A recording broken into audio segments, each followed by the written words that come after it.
Krav Maga looks powerful on camera. One move, attacker stops. One strike, fight over. One clean escape and everyone claps. But real violence does not work like a class demo. In real life, people panic, they freeze, they miss, they fall, and the attacker does not stand there waiting for your perfect move. So the real question is simple.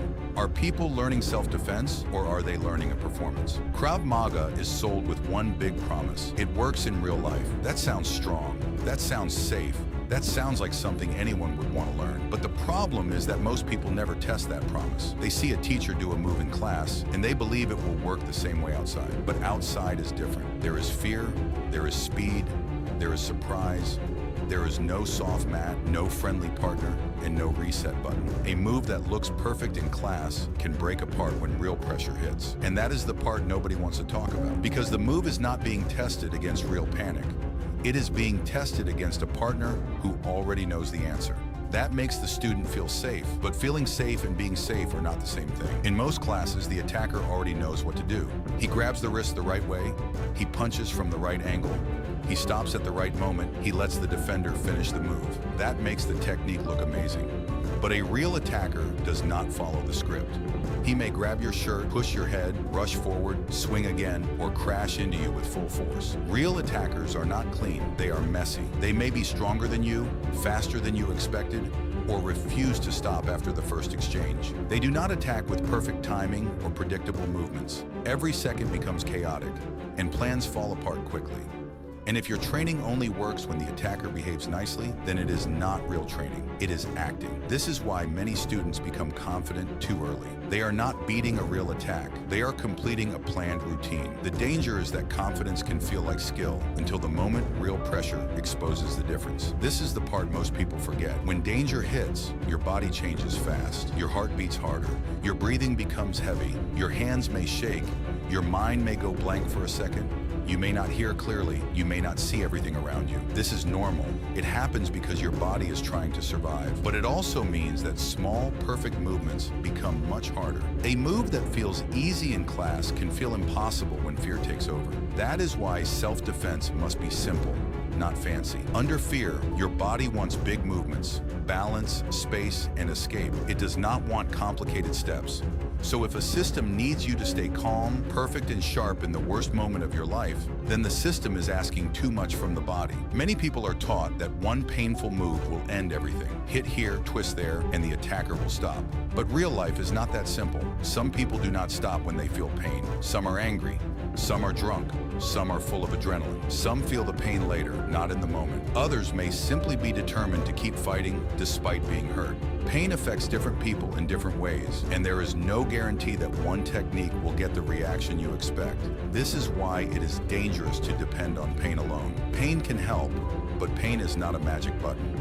If your whole plan is based on the attacker reacting perfectly, then your plan is weak. In real life, you need a plan for what happens if the person does not stop. What if they keep moving? What if they grab again? What if the first action fails? Good training should prepare you for failure, not pretend every move works perfectly. Weapon defense videos often look very impressive. The attacker shows the weapon clearly. The defender sees it, moves at the perfect time, controls the arm, and escapes. But real weapon attacks are usually not that clean. Many times the weapon is hidden. The attack is sudden. The person may not even understand what is happening until it is too late. That is why these clean demonstrations can give people false confidence. The safest lesson is not, look how easy this defense is. The safest lesson is, create distance, escape early, and never treat a weapon like a normal attack. A weapon changes everything. It changes the danger, the speed, and the risk. Any training that makes this look simple is not protecting students. It is making them believe they have more control than they really do.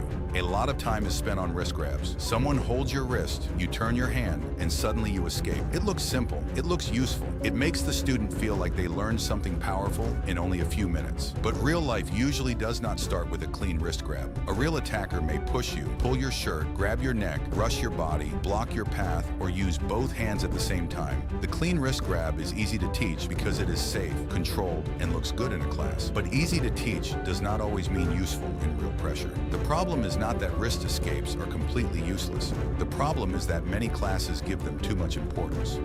Students repeat the same clean movement again and again, but they never practice what happens when the attacker is stronger, faster, angry, or moving forward. If you only know how to escape a soft wrist hold, but you lose balance when someone rushes you, then the training is incomplete. Real training should prepare you for pressure, not just a perfect classroom grab. Because outside the gym, nobody is going to hold your wrist the correct way and wait for you to finish the move. The biggest problem is that many students never train against real resistance. They learn a move, repeat it slowly, and feel confident. But confidence without pressure is dangerous. Real training means the other person tries to stop you. They resist.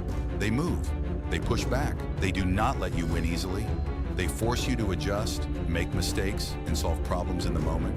That is where real learning begins. This is why boxing, wrestling, and other full resistance training often builds stronger reactions. The body learns under pressure. It learns what actually works when someone is actively trying to stop you, not just cooperating with the drill. If you only practice when everything is calm, you may not know what to do when everything becomes chaotic. Pressure shows the truth. It shows whether your balance is real, whether your timing is real, and whether your reaction is real. Without pressure, a technique can feel perfect while still being untested. Some training videos show one person handling 2 or 3 attackers like a movie hero. It looks exciting, but it is not realistic. Multiple attackers are extremely dangerous. They do not take turns in real life. They move together. One can distract you while another attacks from the side. Your brain can get overloaded because too much is happening at once. The smart answer is not to fight everyone. The smart answer is to escape.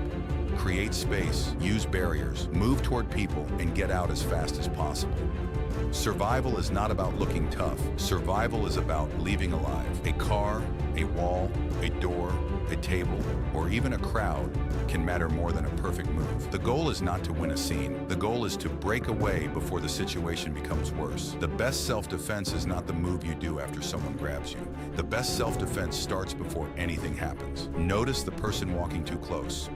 Notice the angry body language. Notice the blocked exit. Notice when a situation feels wrong. Most people think self-defense starts when the attack starts. That is too late. Real safety starts with awareness, distance, and smart choices. If you can avoid the fight before it begins, that is not weakness. That is intelligence. Many dangerous moments give small warnings before they explode. A stare that lasts too long. A person closing distance too fast. A group spreading around you. If training ignores these signs and only teaches moves after contact, then it is teaching the last chapter of the story, not the beginning. Real self-defense should be simple, pressure-tested, and honest. It should teach you how to stay calm, how to move away, how to protect your balance, how to escape grabs, how to use your voice, how to create distance, and how to run when running is the best option. It should not make you feel like a movie character. It should make you harder to surprise, harder to control, and faster to escape. The truth is this: no system is magic. No move works every time. And anyone who tells you otherwise is selling confidence, not safety. The best training does not promise that you will always win. It teaches you how to reduce risk. It teaches you how to make better decisions under stress. And most importantly, it tells you the truth, even when the truth is not exciting. Krav Maga may look powerful in a classroom, but real life is not a classroom. Real violence is fast,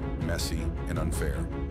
So before you trust any system, ask one question. Does this work under real pressure, or does it only look good when everyone follows the script? If this changed the way you see self-defense, comment below. And subscribe, because in the next video, we will break down another training myth most people still believe.